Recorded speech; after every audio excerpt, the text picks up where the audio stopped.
Assalomu alaykum qadrdon kuzatuvchilar, hurmatli vatandoshlar. Havoni go'zalligini qaranglar. Mayin yomg'irdan keyin tabiatning go'zalligini qaranglar. Jonim siqildi uyda. Tashqariga toza havo olish uchun chiqdim. Bahonada sizlar bilan gaplashamiz. Hozir uyda o'tirib, Telegram kanallariga bir kirsam agar, sizlar ham ko'ringlarmi, mana bunaqangi xabarlar, video, qisqa videolar Telegram kanallar bosib ketibdi-da. Joyiga qarab, viloyatiga qarab, qaysi viloyatni Telegram kanaliga ekanligiga qarabda. Mana Andijon bugun Telegram kanalini obunachisiman yozilgan. Jalaquduqda yomg'ir yog'yapti. Yomg'ir Xo'jobodga yetib keldi. Yomg'ir Xonobodga yetib keldi. Falon joyda yomg'ir yog'yapti. Pismadon joyda yomg'ir yog'yapti. O'rtoqlar, yomg'ir yog'yapti ekan, Allohning barakoti yog'yapti ekan. Boshimizga tosh yog'ib bormayotganiga shukr qilaylik. Nimaga deysizlarmi? Chunki insonlarning qalbida insongarchilik, Alloh qo'rqusi, odamgarchilik degan Alloh tarafidan berilgan go'zal his-tuyg'ular yo'qolib, o'rnini g'azab, nafrat, illat, fisq-fasod egallayapti asta-sekin. Bunga bitta oddiy nonko'rlik, ayniqsa oddiy bitta misol keltirib beraymi? Mana shu kunlarda ijtimoiy tarmoqlarni har bir platformasida tarqalayotgan va ijtimoiy tarmoq kuzatuvchilarini junbushga keltirgan, e'tiroziga, muhokamalariga, keskin fikrlariga sabab bo'lgan bitta yo ayolligi, yo erkakligi noma'lum bir fuqaroni o'z onasiga boqib olgan bo'lsa ham, bilasizlar, tuqqan ona emas, boqqan ona degan gap bor. Bu naql hamma millatda bor ekan, eng qizig'i. Demak, bu haqiqat. O'sha boqib olgan, asrab olgan onasiga nisbatan qilayotgan hurmatsizligi, haqoratomuz harakatlari, oilasiga tinchlik bermayotgani onaxonni o'sha voqeadan keyingi intervyusini ham ko'rdim-da. Onaxon aytayaptiki, menga deyapti, qo'l ko'targan hatto deyapti. Pichoqni ko'tarib kelib o'ldirish bilan tahdid qilgan. Uyda deyapti, sigirimizni sotib berdik deyapti, pulini yo'q qildi deyapti. Pensiyamni yo'q qildi deyapti. Qachon qarasak uydagi narsalarni o'g'irlab chiqib ketadi, pullarni o'g'irlab chiqib ketadi deyapti. To'g'risini aytaymi? Hatto kommentariga ham yozib qoldirdim. Bunaqa nonko'rnichi farzandlikdan rad etish kerak. O'sha yashab turgan xonadonini ro'yxatidan, propiskasidan ham chiqarib yuborish kerak. 5 sutka qamoq beribdi. Shuncha ko'rgulikka, shuncha haqoratga, shuncha tahdidga 5 sutka qamoq. 5 sutka qamoq bilan ma'muriy javobgarlikka tortilganda u. Ikkita modda bo'yicha, ma'muriy javobgarlik to'g'risidagi ikkita modda bo'yicha ayblangan va unga 5 sutka qamoq bergan. O'rtoqlar, 5 sutka o'sha agressiv, ichi nafratga, g'azabga to'la shaxsni, fuqaroni chiqqandan keyin o'sha boqib olgan onasi, ikkita singli uchun o'ch olish rejasini tuzishga zo'r vaqtda, zo'r qulay vaqt.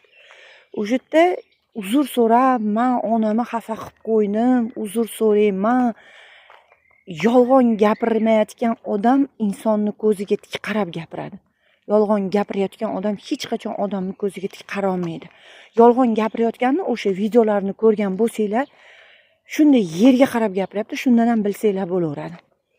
Chunki ko'z qalbning oynasi sotib qo'yadi har doim. Xullas kalom uzr so'rayapti-da, yerga qarab. Lekin o'sha yerda yana bitta epizod ko'rdim. O'zini singillarini aytayapti nazarimda, ikkita ayolni ismini aytib turib, bular zo'r aktyor, bular zo'r o'ynaydi rolini, palon pismadon deyapti. Qachongacha chidashim mumkin deyapti kimdir bittasi kadr ortidan. Sen kimsan? Nimaga senga chidashim kerak desa, xezlanib kelyapti-da, nima deydi? Anaqa qanday tushuntirsam ekan sizlarga? Xezlanib ustiga yurmoqchi. O'sha yerda qancha odamning shohidligida, guvohligida shu harakatlarni qilyapti. Bu fuqaro normalniy fuqaro emas. Uni es-hushi, aql farosati joyida emas. Buni umuman omma uchun xatarli bu fuqaro. Shu uchun unga 5 sutka bu prosta xotirjam, jahlni bir joyga yig'ib o'tirib, endi hozir shu yerdan 5 kundan keyin chiqaman, 4 kundan keyin chiqaman, 3 kundan keyin chiqaman, 2 kundan keyin chiqaman, 1 kundan ertaga chiqaman. Bori mana shu sharmandalik uchun, meni dunyoga sharmanda qilganlar uchun o'sha kampirni ham, ana ikkala megajinni ham falon qilaman, pismadon qilaman deyish uchun yaxshi bitta sharoit yaratib berilibdi. Xolos 5 sutkani ichida hurmatli sudya, to'g'ri, siz ham o'sha ma'muriy javobgarlik to'g'risidagi kodekslardan, moddalardan foydalangansiz. Lekin bitta misol keltiraymi? Ana bitta qiz, bitta ayol yosh qizchasini Toshkentda hayvonot bog'idagi bitta ayiqni oldiga otib yuborgan edi. Eslaysizlarmi? Hammamiz shohida bo'lganmiz o'sha voqeaga ham. Lekin vaqt o'tdi, o'sha ayoldan olib qo'yish kerak edi bolani. Lekin nima qilindi? Jinnixonaga tiqildi, davolandi, bu davolanyapti deyildi, falon pismadon.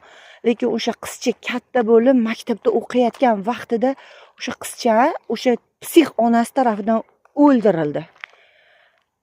Tushunyapsizlarmi? Bunaqa ruhiy nosog'lom kalla yelkani ustida, lekin u kalla haqiqiy kalla, qo'ydi kallasi, ichi bo'm-bo'sh, aql farosat yo'q. Bunaqa desam qo'ylarga haqorat. Qo'ylarda ham aql farosat borda, boqqanda biladi. Bunaqa xatarli odamlarni ommaning orasiga qo'yib yuborish umuman noto'g'ri. Men qo'rqamanki, shu nonko'r chiqib mana shu keksa onaxonga, uni ikkita ko'zini oq qorasi bo'lgan qizlariga, ki o'sha qizlaridan ajratmasdan boqibdi, o'gayistmasdan boqibdi. Ko'pchilik bilan muomala qilganim uchun va yoshim ham odamni yaxshi yomonini gap so'zidan, o'zini tutishdan bilib oladigan yoshda ekanligi uchun ham odam yolg'on gapiryaptimi, rost gapiryaptimi, gapidan, o'zini tutishidan, yuzidagi mimikalaridan sezadigan yoshdaman-da. O'sha onaxonni intervyusini ko'rdim-da. U ayol bo'rttirayotgani yo'q, qo'shib chatayotgani yo'q. Qo'shnilari, mahallasidagilar ham, mahalla fuqarolar yig'inidagilar ham guvohlik beryapti. Bu ayol o'sha nonko'rni ortidan tortgan azob uqubatlari haqida gapirib beryapti-yu, ichim chil-parchin bo'lib ketdi-da. Ko'zlarimdan duvillab yosh oqdi. Chunki meni uyim hovli uyda turaman, bilasizlar, qishloq joyda yashayman. Katta hovlida. Darvozami tashqi tarafi ham, ichki tarafi ham juda katta. Lekin ko'zimga shunaqa bir huvillab zimiston bo'lib ko'rinadi. Sababi meni ota-onam rahmatli bo'lib ketgan. Shu uchun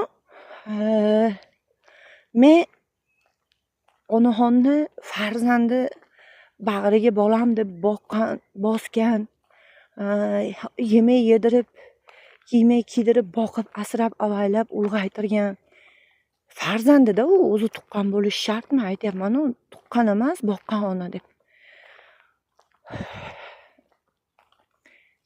Oxiri shumida endi? Bu mehnatlarni, berilgan mehrni, ortidan tortilgan azob uqubat, chekilgan zahmatni javobi bu bo'lish kerak emas edi-da. Mana shu fuqaroni o'sha keksa onaxonga nisbatan qilayotgan xatti-harakatlari haqida o'zimni kanalimda xabar berib, ichki ishlar organlari orqaga qaytaylik, xilvat joyiga ketib qoldim. Ichki ishlar organlari, tegishli tashkilotlar shug'ullanishini iltimos qilib chiqqanimda, o'sha videoning tagiga bittasi yozibdi-da, ishonasizmi, yuragimdan bir nima uzilgandek bo'ldi. O'sha kommentariyni o'qib, kattalar bekorga aytishmagan.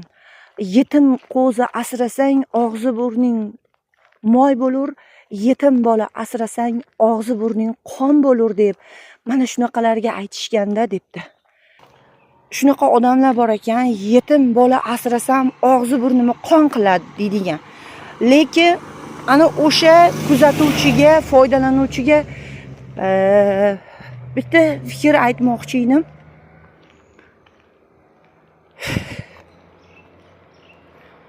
Payg'ambarimiz sallallohu alayhi vasallam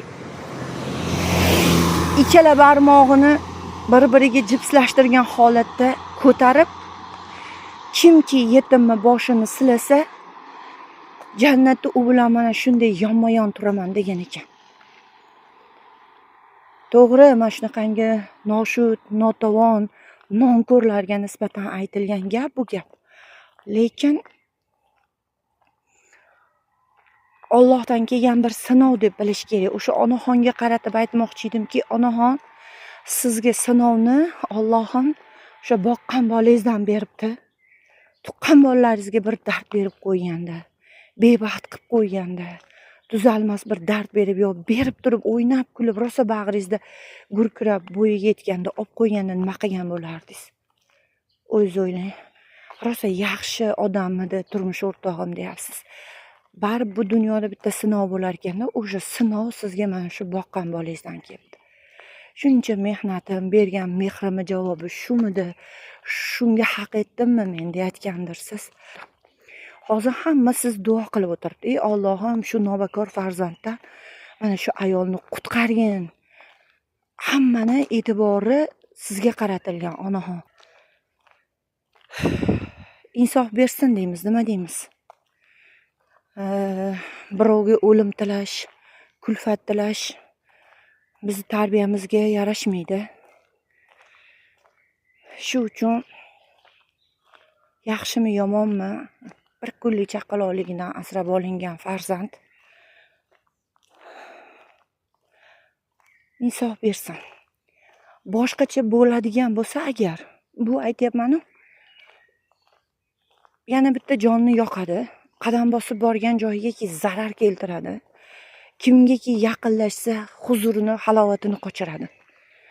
Shu uchun to'g'risini aytay, men bu 5 kunlik, 5 sutkalik jazoga qoniqmadim va bu adolatli jazo bo'ldi deb o'ylamadim.